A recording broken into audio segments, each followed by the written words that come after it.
Hello, friends. Welcome to the Logistics of Logistics podcast. My name is Joe Lynch. Thank you so much for joining us today. Today's topic is Vendorflow, better communication for trucking teams with my friend Eric Rodriguez. How's it going, Eric? Good to see you, Joe. Doing well. Finally, I was supposed to interview you years ago and just getting pushed off. So finally, I'm talking to you. Not pushed off. We were just waiting for the right time, and here we are. It's the right time. Exactly. Eric, please introduce yourself and your company and where you're calling from today. Yeah, hey, I'm Eric Rodriguez, CEO and co-founder of Vendorflow, calling out of Los Angeles. So what does Vendorflow do? A lot, but in unified communications for trucking fleets is our focus that we'll be talking about today. So looking forward to get into it. So you say unified. What is that? What are you getting at there? Sure. If we put on our Gartner hat for a second here, UCaaS is a category, Unified Communications as a Service, and that would be RingCentral would be the emblematic UCaaS provider, Dialpad, Google Voice, 8x8, and a whole bunch more. And we are that for the trucking industry. And what's being unified? Voice, texting, WhatsApp, ELD messaging, TMS app messaging, and more that actually is pertinent to this industry. Ah, very nice. Very nice. So who do you typically sell to? Trucking fleets mostly. So broadly, we sell to trucking fleets, freight brokers, and ports. The Port of Virginia is one of our customers. But our focus is very much trucking fleets. 25 trucks and up tends to be the zone for us. Yeah, and it's interesting because we're all walking around with mobile phones now. And so when somebody says, oh, unified communication, I know we need to be a little more professional than just mobile phones once we have a fleet of trucks. And I think there's a lot of people who say, I just have 2 trucks. We're going to use mobile phones. That's maybe fine for a minute. Sure. I agree. I think so too. Yeah.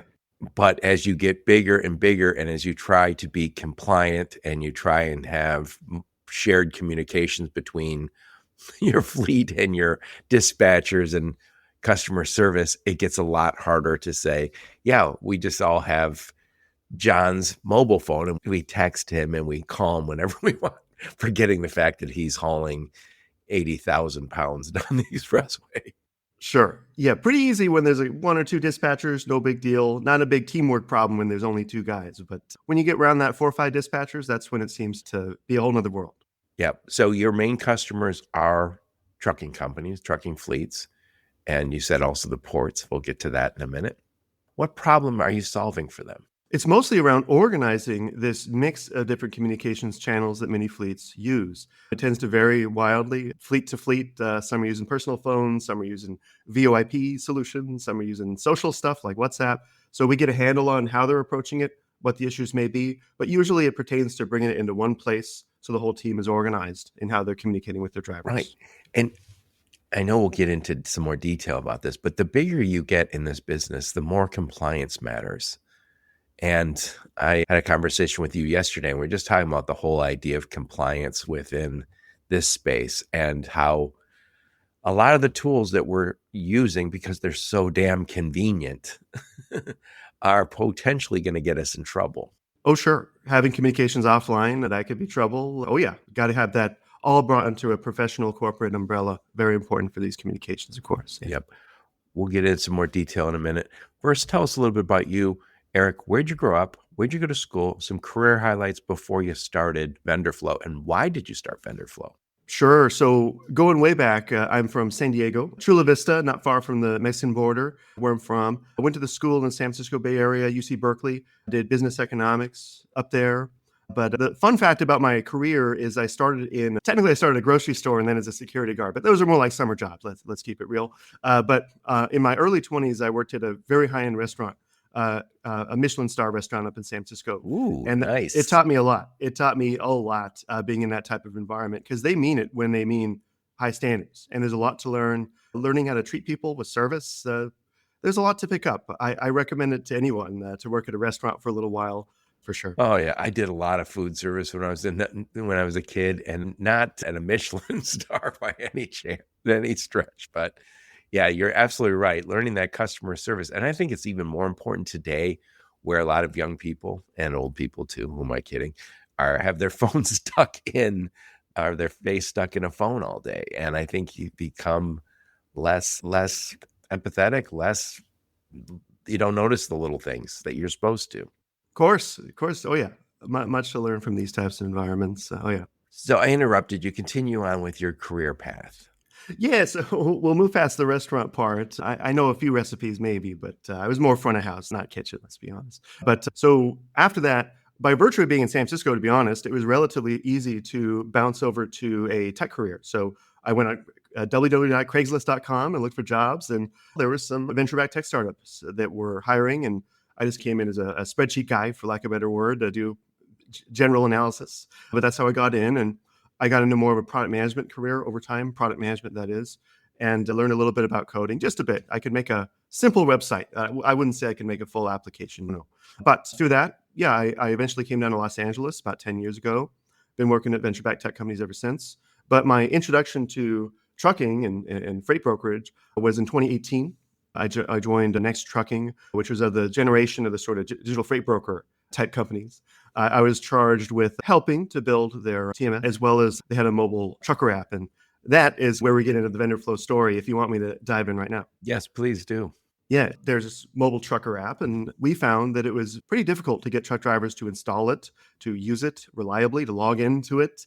A whole lot of friction there for booking shipments, sharing location, sharing proof of delivery, all these things. So to be clear, you're asking them to download an app onto their phone? Yeah, asking truck drivers to download an app. And the app sounds like a great idea because just, hey, you run your whole business right here. All the loads are here, blah, blah, blah. No problem so far. But when there's 25 other companies that are also saying download our app, that's when it gets a little tough. Very much. Very much an app fatigue story was the genesis of all of this. Well, it begs the question, if 25% of the time the trucker is playing ball and they are using the app, what are they doing 80% of the time? They are doing SMS and WhatsApp and WeChat and Facebook Messenger and all these other channels that are convenient and natural and familiar to them. That's what we observed. And in our broader research, we further validated this across the broader industry that, yeah, most fleets and brokers are just equipped with generic offline, what I call shrug communications solutions. Maybe it's Google Voice, maybe it's using their personal phones to text with the drivers, maybe it's WhatsApp, but it's not tied to their logistics systems, their ELD, their TMS. So that's the opportunity we saw, and we've been driving down that for several years now. Yep. And that kind of brings up a topic that I haven't talked about lately, but it's come up on my podcast over time, which is somebody used the term on my podcast, commercial grade interfaces that we all get used to. So once you've used messaging, whether it's WhatsApp or if you're using Facebook Messenger or whatever you're using, and there's an ease to it. So when I go and I'm traveling, I use Lyft and I look and say, it's just so damn easy. And then you probably lived through this, then you'd go to work and there'd be clunky apps and the applications just weren't as elegant. They weren't minimal. They weren't a good feel. And so we all just lean towards using the stuff that is just so intuitive that we have on our phones right now. So the challenge becomes, how do I get them off of that? And you said to me yesterday, we were talking about this, is people are going to default to what's easy. Oh, yeah, very much. And yeah, indeed, the answer is don't get them off of it. If that's what they prefer, no problem. But as a business, you can reach them over WhatsApp. You can reach them over SMS. And you can implement productivity standards or safety standards or compliance standards to better govern those WhatsApp communications, as opposed to it being a off in the wild, offline type of situation. Oh, yeah. So, there's a few points I wanted to talk to you about. So I think my first one is, and again, this gets back to a little bit of our conversation that was offline. What's wrong today with the communication between trucking teams and the dispatch and customers and everyone else? I'll back up a little if we're getting into the problem space a little bit. I'll be at one of these ELD user conferences. It's incidental which one. I suspect they're all quite similar. But I talked to about 25 different trucking fleets and I asked them, how do you do your driver communications? Get about 25 different answers. And I think that tells you something, right? Where some will say, oh, we have our drivers install Microsoft Teams, and that's how we do the messaging. Others will say GChat. Others will say WhatsApp. Others will say SMS. SMS from dispatcher uses a mobile phone. Others using Google Voice in the VoIP class. Others, forgive me for keep going here, but it does keep going. ELD messaging. There's TMS messaging. What about, like 10 Street style app messaging? There's all range. And inside the fleet, You say, oh, okay, so your fleet does this thing. Actually, the safety guy does this, and the HR lady does that, and dispatcher does this other thing. So it is, and this with love, it is a mess. And we think there's a lot that can be organized here. Oh, yeah. Also, the trucking business is filled with immigrants.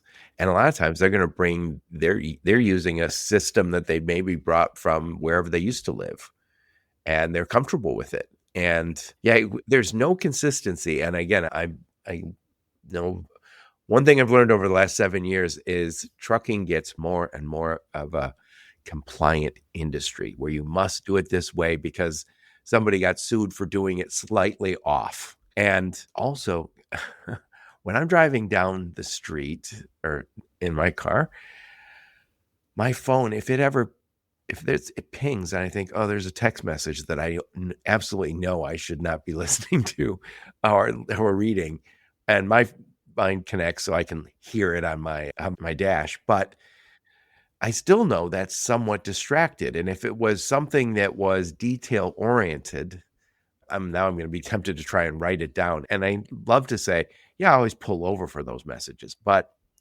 when we're talking about the drivers, they are driving and being safe is their career. So we put them and other drivers and everybody else at enormous risk when we're communicating with them. Absolutely. There's a funky culture around this topic, somewhat of a don't ask, don't tell of sorts, where a lot of fleet leaders don't want to acknowledge the reality that there's a great deal of texting that goes on. And rather than kind of ignoring it or wishing it didn't happen or something, we're an advocate of acknowledging it and putting in place some good regulations and a governor, if you will, to mitigate that risk and be proactive as opposed to reactive and wishful, if that makes sense to you. Yeah, and I just getting back to one thing I said about immigrants. Years ago, when I was still in the day-to-day trucking business, there was an expediting company that we loved using, and I forgot where they might have been, maybe Middle Eastern, good guys. I never met them in person. Of course, it's the nature of our business. But I remember talking to one of the guys on the phone, and he said, hey, Joe, English is my second language. I would rather just text me the stuff. And I was like, okay, so this is 10, 15 years ago. I was texting him, and I didn't think at the time, this is unsafe that I'm texting him. And he was just doing it because he said, I'm better at the written language than at the verbal. And I thought, okay, that makes sense. I'm just trying to be sensitive to what he wants. But I'm also texting someone who's driving. And it always depends on the case. We train and we hope that they'll first stop and be in park and all these good things before engaging with it. But oh yeah, it's a classic tension and challenge. Yeah. Yep. So what else is wrong with trucking besides everyone using trucking communications, besides everyone using slightly different systems? I appreciate that. So yes, so point one, as I mentioned, was the mess of there's too many channels that need to be organized and thus unified in one shared inbox. The other is this, I hinted with the shared inbox concept. We'll talk to fleets and they'll have issues where, let's say that at this fleet, there's 6 dispatchers and each dispatcher has their own mobile phone with their own number. Okay, from the driver perspective, you need to know, oh, Bob's on duty right now, so Bob the dispatcher, so I'll text him. Oh, Bob's about to finish his shift, so I'll start texting Richard the dispatcher. It becomes a mess real quick, especially at the shift change. So that's why it's a funny thing. So that's why one of our customers, when we learned about how they do their communications, they had a mobile phone for each dispatcher. And then they slimmed it down to one mobile phone that all the dispatchers had to share. You would think that sounds like it's going backwards. You would think more phones are better. Not when it makes things complicated, it's not. One phone was basically their kind of caveman shared inbox, if you will. It's shared in one inbox and they physically pass the inbox around. Of course, with Vendorflow, is not a physical inbox. It's just a web browser experience where all dispatchers can log in and see all the communications.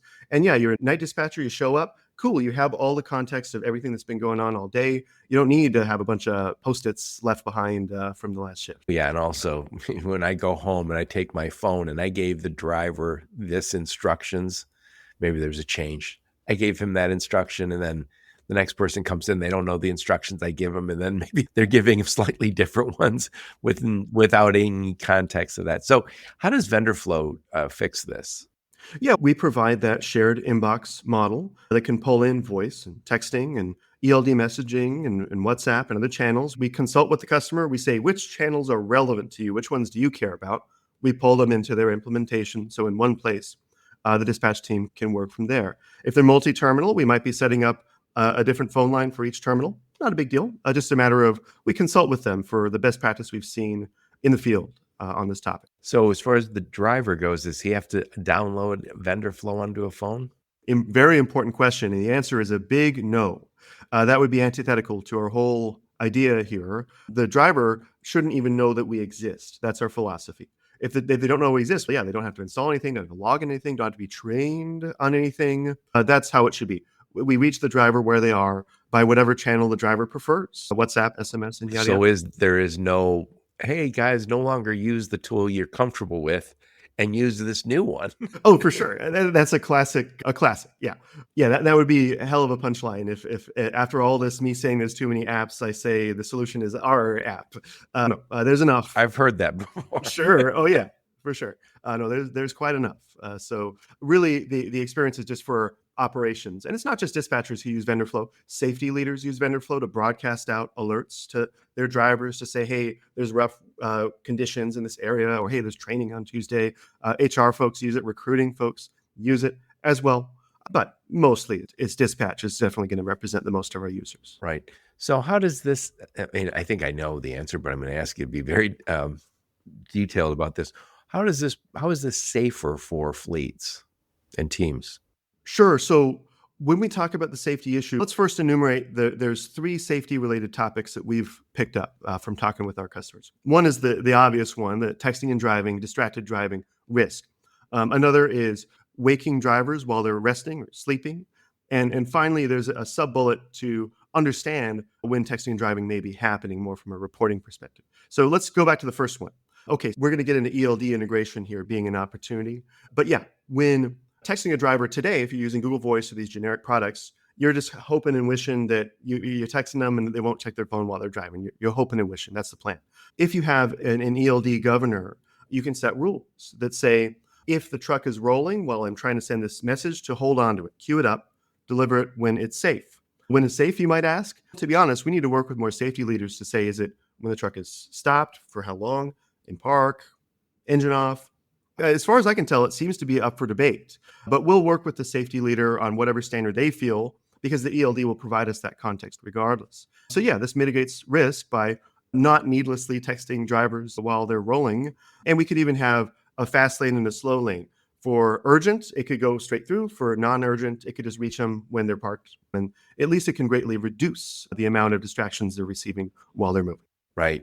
And obviously still want drivers to pull over when they get a message and they're going to read it. But if there's one that's non-urgent and it's a certain sound, I'm assuming, and they go, I don't have to stop. That's non-urgent. If there's an urgent one, you go, okay, now I got to pull over and maybe even make a phone call. That's what we want. Yeah. And the similar rules apply for I hear that the one amateur dispatcher will text a driver when they're in sleep mode or rest mode. And sometimes if the driver has the notifications on, I can wake them up. And if you're waking up a driver when they should be sleeping, you're getting into dicey territory, aren't you, from a safety perspective? Or you're giving them reasons to say, hey, I didn't get a proper sleep last night. Y'all were texting me all night. We can set up warnings to dispatch to say, hey, based on the ELD, it looks like I don't know if they're literally sleeping, right? But it looks like they're in rest mode. It looks like they're in sleep mode. Are you sure you want to send this? Or can we just queue it up and deliver it when they're back on duty? These are ways, again, there's no such thing as a silver bullet, but there are ways to mitigate the risk from a safety perspective. Yeah, I was, not to make it all about me, but years ago, I was crossing a street. I worked at a little logistics company. I was crossing the street and a car, or like a truck actually, ran a red light and hit me. And so I had to go, there was a lawsuit, and I had to go in a deposition. And I remember I didn't do anything wrong. I was walking across the street and I got hit by a truck. And I remember that one of the first questions the guy asked, were you texting? I was thinking, why would it matter? The light was green. I was crossing. And I said, no, I was not. And it was a big street. And I remember thinking, that is probably the very first question that investigators and lawyers are looking at if there's an accident. Again, we're trying to prevent all that. But I got to think that's the first thing they're looking for. Was this driver distracted by his telematics or by his phone or anything? We're trying to avoid that. I agree. And yeah, that does seem to be the case where that's one of the first elements of the playbook. And yeah, they can. I'm not a lawyer, subpoena, I think, that information and do discovery on that information, of course. And first, as a fleet, you're going to want to make sure you have records of yourself to defend yourself. That's one. And two, yeah, you're going to want to have in place measures to demonstrate that, hey, it wasn't us who texted them, and we have all these measures in place, training measures, reminder measures, risk mitigation measures in place to reduce their risk in that case. Yep. And just to be clear, it's usually not the driver's fault. It's in these accidents that so often happens with passenger vehicles. So the problem that you say is that fleets are using multiple channels for driver communications, and that has its own challenges. And then, so there's no shared inbox, which is a problem. And then when they do start, there's other challenges for the drivers who you're waking them up when they're trying to sleep. And God knows how hard it is to sleep in a truck. I can't imagine if I had to sleep in a truck. I hardly sleep well at a hotel, right? But also, you don't want them distracted, clearly. And then I want to just make sure we're putting our drivers and our fleet and our dispatchers in the best position to be safe and compliant. Yeah. Safety first, as they say. And these aren't just our own harebrained ideas. This has been coming from our actual fleet customers and their safety leaders. Yeah, it's an interesting new zone, though. Most of these folks had not really thought about this intersection. Sure, people have thought about distracted driving, of course, but most folks haven't thought about the intersection between SMS and ELD and how that can pertain to safety. So that's been really fun. Yeah. So how does this connect with the ELD? So it's funny when you said to me, we were talking yesterday about this, is, yeah, we have communication problems. And I was like, oh my God, with all of the telematics, ELDs, all of the stuff we have, how do we have communication problems?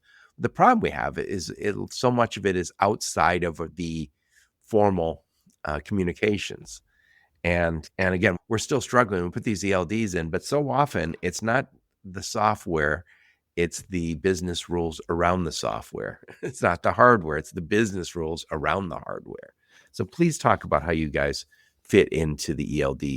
Yeah, and just to give you a taste, for folks wondering how big of a deal is communications and messaging and so on and so forth, one of our customers we onboarded a few months ago, 300 trucks, they do 150,000 text messages per month. I'm not a math genius, but that seems like a lot. They're talking about something. It's not just hey, they send a couple messages a day and that's it. They're talking about something for sure. And incidentally, we know that a lot of it's about sharing images and pictures of, hey, this trailer light's broken or this pallet looks messed up or all the weird stuff that happens. Because, I used to be a TMS developer, and in my TMS brain, I always think about, let's just pick up and drop off and POD. No, there's so much other stuff that, it just falls outside the classic little path in one's mind. But that's a little off track, the ELD topic. So funny thing, if you asked me a year and a half ago or a year ago even, hey, how does ELD pertain to communications? I might have not even known the answer. This came about again from discovery with our customers. And we just announced a couple of weeks ago that we now are live in the Samsara app marketplace. So we're super excited about that. But what's the story here? What's the opportunity? Yeah. And Samsara is an ELD. Yeah. And I believe a lot of these folks will characterize themselves as, because an ELD is literally that device, but ELD and fleet management, if something like that. That's kind of how I think about it. But there's Samsara, there's Motive, there's Geotab. Yeah, those guys. Yeah. There's a lot of different ELDs, and they're all that's mandatory that they have them. I think I now call it just the tech stack for drivers, because if 10 years ago, if somebody says, hey, I have this proof of delivery thing, you go, oh my God, I need a proof of delivery. That's exactly what I need. And then I also have another app that is going to track miles and this. And so we ended up with all these different applications. And to call it an ELD is, it's too small. And I think it's just like asking, when you look at your mobile phone and say, yeah, that's a device that I talk on. That's just the beginning of it. There's a million things you do on your phone now, including shopping and tracking your kids and a million other things, buying stuff. So I think uh, I'm just going to call it until somebody comes up with a better title for it, telematics or tech stack for drivers. Sure, I'll work with it. I like it. And to extend on your tech stack topic, more if we think about the tech stack for a fleet, what do you need? You need a TMS, you need an ELD. And we argue, why is your voice and communications just generic black box? Why wouldn't you use something that's built for the industry, that integrates with ELD, that integrates with TMS, that has language translation? So when the guy from the Middle East doesn't speak your language and so on, is translated. There's so much that we can do for this industry as opposed to the generics. But pardon the pitch. Back to regularly scheduled programming. Yeah, and the tech stack for drivers ideally has them doing zero or very minimal inputs. So we think of tech stack on my computer. I have a tech stack. I'm here. I'm sitting at it. I don't ever want the driver have to sit there on his phone or on a system and type stuff in. That is not what they're being paid to do. Oh yeah, no, that's right. Absolutely agree. Yeah. So talk about the compliance and the productivity on this stuff. Yeah, if I may get back to the broader, I dodged your question that I wanted to answer, the ELD topic more broadly. How do we connect with them? And yes, I'll touch on how it intersects with compliance, how it intersects with productivity. There's a number of ideas that have come up from our customers that we've been rolling out. We already talked about the safety ones, right? The don't send them a text if they're rolling. Okay, that we're good there. Check, move on. But as a dispatcher, you're talking to your driver in your communications interface. Wouldn't it be better if you had from the ELD the driver's hours of service, the driver's current location, the driver's on duty, off duty? You get some context. Not rocket science, just a little context. Now contrast that against Google Voice or Ring Central, all these other things. They don't have that. And it's funny, the simple things are what make people happy sometimes. And that's been big for the dispatchers. Yeah. So if I'm communicating and I want to communicate with my driver and say, hey, I'm going to call the customer and say you're going to be an hour late. And then I look and I notice, oh, you're running out of hours and 15 minutes. No, you're going to be a few hours late or whatever the proper message is. Yeah. And so all of a sudden I have all that information. And is that side by side with Vendorflow inside the same application? It's inside the Vendorflow interface. So you're talking to a driver, you pull up their ELD panel and we can grab that data right inside of it. And our customers tell us that it reduces, for lack of better words, stupid questions. In other words, the dispatcher is going to ask, where are you? Oh, you're right there. Okay, never mind. Don't need to ask, right? So that also reduces needless noise and distractions and all these fun things as well. I love it. And so getting back to the compliance piece, how does this help with improving the compliance for fleets? Yeah, so a classic, it's very funny. I don't know how I should take it, but I did a whole 45-minute presentation on site at maybe a 100-truck fleet thereabouts. And they're like, love it, but can it do this? And what they wanted is they have a problem where their drivers are missing breaks. And that's a compliance issue if they're not taking their break on time. So they want to set a rule that sends an auto reminder over other channels, perhaps SMS or whatever the driver will observe and respond to safely, to get them to take their break more. And implemented that, got much better results on drivers taking their breaks. But it's funny, it's the simple things. That's not inherently rocket science, is it? But we are a rare voice and communications vendor that actually bothered to do the ELD integration. The vast majority of the generics won't and don't. Yeah. And again, all of the other communications can flow through yours, and you can add the guardrails, so to speak, to make sure you're not hitting him up when he's sleeping, not when he's driving. And also everything's in a shared inbox at that point, as opposed to saying, oh, Sue went home and she had her phone with her when she left. Right. There's less of this sort of, I don't know, who's on first type of confusion. Oh, yeah. And having that full audit trail is so important because when things are escalated to leadership, imagine being a leader and you get CC'd on a terrible email with 15 responses or whatever the case may be. Yeah, you're going to want it to have in one nice, clear shared inbox. You pop in, you see what's going on. We have this thing called mentions. So as a dispatcher, if something safety related happens in my conversation with the driver, I can go at safety person, and safety person can go, zoop, come take a look to that. So that's a nice way to escalate things to management as well. But a bunch of notes there. Yeah. I like it. So we talked before we hit the record button about some future opportunities with what you guys are doing in this space. Talk about some of those opportunities. Yeah, so we're really excited about what we're going to be doing in 2025. We'll be going deeper into ELD integration in a couple ways. One, in that We got Samsara, but we're looking at Geotab, Motive, Platform Science, and others as well this year. That's horizontal. And there's going deeper into some of the safety compliance stories that we talked about as well. Beyond that, we do want to reconcile ourselves against this new wave of technology. We're feeling out where the opportunities are. We mostly sell to fleets, but we do sell to some brokers, and freight brokers have taken some interest. But more than likely, we'll be integrating with the various kind of voice AI providers that are out there. So giving examples, so I'm not too abstract. Okay, so we Vendorflow, we set up the phone line for dispatch to communicate. Okay, good. Let's say that they fell in love with a voice AI product that has some kind of robocall workflow that fires a call that says, where are you? Or upload your POD or whatever it is. They can tap into our line that we've established, fire that robocall that's powered by them, not us. And we could still have that all in one place. Or let's say driver calls in and they press 2 and it's powered by some kind of AI voice chatbot to negotiate the rates or ask about which loads are available. We can print the transcript in the conversation record. So then the dispatch and operations folks who use our interface can see what's going on, what they talk about. So that can integrate it a little better as well. And we're looking at a little bit of AI related work ourselves, but we are not an AI first company. Let's keep it real. We are a communications first company. That's our role. So there's some simple stuff like we've gotten requests for, hey, if a driver says, yeah, man, I just showed up to employ NLP, natural language processing, to say, okay, that's an affirmative. We could maybe turn around and update the TMS that they arrive. The simple stuff I like. The endless complicated stuff like negotiating prices, you can have at AI companies. We got our zone, and that's more straightforward communications, shall we say. This, I think the nature of all the technology we're using is we see certain things that it starts small and everyone's, hey, we're open to AI. I think where we're at right now as an industry is, for the most part, in an AI readiness mode, which is we're trying to see how it might work with us. But let's face it, the communications we have are important. So I don't want an important message interpreted by AI the wrong way and communicated. And that's, again, we're trying to be more compliant, not less compliant.